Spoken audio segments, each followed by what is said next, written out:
नमस्कार मंडळी। आज ना मंडळी एका वेगळ्या पद्धतीने आपण वांग्याचं भरीत झणझणीत चमचमीत केलेलं आहे। बघू शकताय मस्त असं टेक्स्चर आलेलं आहे याला।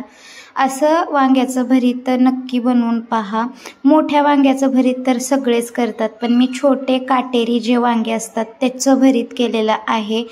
बघू शकताय मस्त असं झालेलं आहे। चव भन्नाट झाली होती याची। तांदळाची भाकरी, ज्वारीची भाकरी किंवा बाजरीच्या सुद्धा भाकरी सोबत हे अप्रतिम लागतं। नक्की ट्राय करा। व्हिडिओ कसा वाटला कमेंट्स बॉक्समध्ये सांगायला विसरू नका। आवडल्यास लाईक करायला विसरू नका।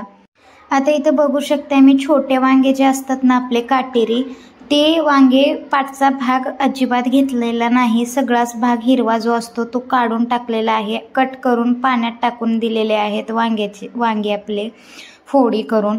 तर आता इथे कढई गरम करायला ठेवलेली आहे आणि आता याच्यामध्ये शेंगदाणे आपण भाजून घेणार आहोत। गॅसची फ्लेम बारीक करून खमंग असं शेंगदाणे आपण भाजून घेणार आहोत। खमंग असे शेंगदाणे भाजून झाले की लगेच याला काढून घ्यायचं आहे एका प्लेटीमध्ये। तर डाग पडेपर्यंत आतून खमंग भाजला पाहिजे शेंगदाणा, म्हणजे खूप छान येतो दाताखाली जेव्हा येतो मोठं वाटल्याच्या नंतर तेव्हा छान लागतं। तर आता इथं याच कढईमध्ये आपण हिरव्या आणि लाल मिरच्या आहेत। इथं बघू शकताय लाल सुद्धा सुकलेल्या नाहीत, ओल्याच मिरच्या आहेत। तर बघू शकताय तर तशा मिरच्या घेतलेल्या आहेत मी। शक्यतो थोडंसं लालसर मिरच्या घेतल्या की फ्लेवर पण छान येतं आणि दिसायलाही छान दिसतं। तर इथं मी तेल टाकून घेतलेलं आहे। तेलाच्या धारमध्ये हे खमंग भाजून घ्यायचं आहे आपल्याला। हिरव्या मिरच्या डाग पडेपर्यंत भाजून घ्यायचं आहे। तर 90% हिरव्या मिरच्या भाजून झाल्या की नंतर मग याच्यामध्ये कट करून घेतलेला टोमॅटो टाकायचा आहे। टोमॅटोनं फ्लेवर छान येतं, चव छान लागते भरीताची। तर बघू शकता ह्याला सुद्धा मऊ पडेपर्यंत भाजून घ्यायचं आहे। एक वाफ काढायची आहे। शक्यतो मी लोखंडी कढई घेतलेली आहे, त्याच्याने फ्लेवर छान येईल भरीतचा आपल्या। तर बघू शकताय इथे मी वरती झाकण ठेवून याला एक वाफ काढून घेणार आहे, म्हणजे टोमॅटो सोबत किंवा टोमॅटोच्या पाण्यासोबत सुटलेल्या आपली मिरची सुद्धा मऊ पडेल। तर बघू शकताय वाफ काढून झालेली आहे आणि आता टोमॅटो आणि मिरची मऊ पडलेली आहे। तर याला सुद्धा बाजूला एका प्लेटीमध्ये काढून घेणार आहोत। दाबून बघायचं मिरची मऊ पडलेली आहे आपली। आता याच कढईमध्ये वांगे भाजून घ्यायचे आहेत। जे पाण्यात वांग्याच्या फोडी कापून ठेवलेल्या होत्या आपण पाण्यामध्ये, काळपट पडेल किंवा लालसर पडतील फोडी म्हणून, तर त्या फोडी याच्यामध्ये टाकून द्यायच्या आहेत। 1-2 मिनटं असंच फ्राय करायचं आहे किंवा भाजून घ्यायचं आहे म्हणू शकता। गॅसची फ्लेम मोठी ठेवायची आहे, बारीक करायची नाही गॅसची फ्लेम। तर बघू शकताय आता हलकं याच्यामध्ये पाण्यातले फोडी असल्यामुळं हलकं पाणी आलेलं आहे याच्यामध्ये यासोबत फोडींसोबत। तर आता याला असंच पाणी सुकेपर्यंत परतत राहायचं आहे। खालचं जे पाणी आहे ते पाणी सुकेपर्यंत परतत राहायचं आहे। पाणी सुकलेलं आहे बघू शकताय तुम्ही। आणि आता याच्यामध्ये लगेच आपल्याला तेल सोडून घ्यायचं आहे। 2 ते 3 चमचे मी अंदाजे तेल सोडून घेत आहे आणि मस्त असं तेलामध्ये हे वांगे डाग पडेपर्यंत आपल्याला किंवा मऊ पडेपर्यंत भाजून घ्यायचं आहे म्हणू शकताय। अप्रतिम लागतात, चवीला खूप छान लागतं असं अशा पद्धतीनं भरीत बनवलात तर सकाळच्या वेळेस मी डब्याला देणार होते हे भरीत बनवून।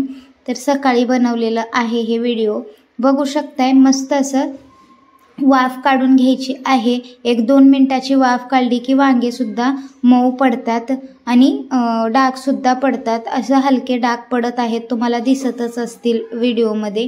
तर अशाच पद्धतीनं मऊ पडेपर्यंत आणि डाग पडेपर्यंत आपल्याला याला भाजून घ्यायचं आहे म्हणू शकताय। आता सगळे वांगे भाजून झालेले आहेत किंवा वांग्याच्या फोडी भाजून झालेल्या आहेत। अशाच पद्धतीने नक्की वांगे भाजून बघा, तर चव छान येते। आणि लोखंडी कढई घेतलेली आहे मी। इथं थोडंसं पाण्याचं धार वरनं सोडायची व्हिडिओ दाखवल्याप्रमाणे आणि वरनं झाकण ठेवायचा आणि एक मिनिटाच्या नंतर गॅस मी परत बंद करून घेतलेला आहे या ठिकाणी। तर वाफेवर असे मऊ पडतात मिक्सरला मोठं शेंगदाणे वाटून घेतलेलं आहे। त्याच्यामध्ये आता जे टोमॅटो आणि हिरवी मिरची भाजून घेतली होती ते सुद्धा याच्यामध्येच टाकून घेतलेलं आहे। आता याच्यामध्ये थोडा आल्याचा तुकडा टाकून घ्यायचा आहे, म्हणजे टेस्ट खूप छान येते। जर तुमच्याकडे पाकळीचा लसूण असेल तर लसूण सुद्धा टाकू शकताय। माझ्याकडे पेस्ट होती तर ती मी पेस्ट याच्यामध्येच टाकून घेतलेली आहे। पाकळीचा लसूण असला की चव आणखीन छान येते। आता याला पण आपण भरडसर वाटून घ्यायचं आहे। तर बघू शकताय याला सुद्धा भरडसर वाटून घेतलेलं आहे। आता इथं मी कढई घेतलेली आहे, हलके थंड झालेले आहेत तरी पण वाफ निघतच आहे। इथं खलबत्ता घेतलेला आहे मी, म्हणजे जे लसूण टेचायचा बत्ता असतो तो घेतलेला आहे आणि त्याच्याने असं कुटून घेत आहे कढईमध्येच। तर तुम्ही तांब्याने सुद्धा करू शकताय, तांब्याचं पण मी इथं दाखवलेलं आहे। तर असं तांब्या घ्यायचं आणि मॅश करायचं सगळे, म्हणजे मॅश होतात। हलके मोठेच मॅश करायचं आहे, जास्त बारीक करायचं नाही। तर मोठं केलं की छान लागतं। बघू शकताय मॅश करून झाल्याच्या नंतर परत इथे एक कढई गरम करायला ठेवायचं। त्याच्यामध्ये एक 4 ते 5 चमचे मी तेल घालून घेत आहे। तर तेलाचा प्रमाण थोडासा मी जास्तच ठेवलेला आहे, पण थोड्याशा वेगळ्या पद्धतीने आपण इथं भरीत बनवलेला आहे, नक्की ट्राय करा। तर एक चमचा जिरं मोहरी टाकून घेतलेली आहे गरम तेल झाल्याच्या नंतर याच्यामध्ये मीडियम साईजचा एकदम बारीक असा कांदा कापून घेतला होता, तर तो घातलेला आहे। याच्यामध्ये परतून घ्यायचा आहे, एकजीव करायचा आहे, जास्त लाल पडू द्यायचा नाही आपल्याला कांदा। हलका तळला की लगेच आपण याच्यामध्ये मसाले टाकून घेणार आहोत। तर आता इथं मी तिखटसाठी 2 चमचे इतकं लाल तिखट टाकून घेत आहे। कलरसाठी काश्मीरी मिरची पावडर टाकलेली आहे, एकजीव करायचा आहे आपल्याला। आणि हळद बिळद याच्यामध्ये टाकून घ्यायचं नाही, तर मी हळद वापरलेलीच नाही या भरितामध्ये। तर बघू शकताय आता हे मॅश करून घेतलेलं वांगेच्या फोडी याच्यामध्ये टाकून घ्यायच्या आहेत। भरडसर जे वाटून घेतलेलं मिश्रण आहे आपलं शेंगदाण्याचं वगैरे ते पण याच्यामध्ये टाकून द्यायचं आहे।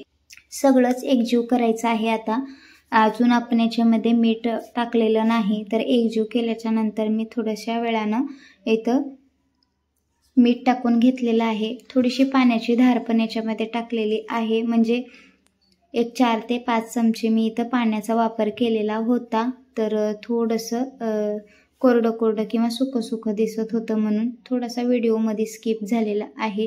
आता वरून मीठ सोडून द्यायचं आहे आणि परत एकजीव करून घ्यायचा आहे।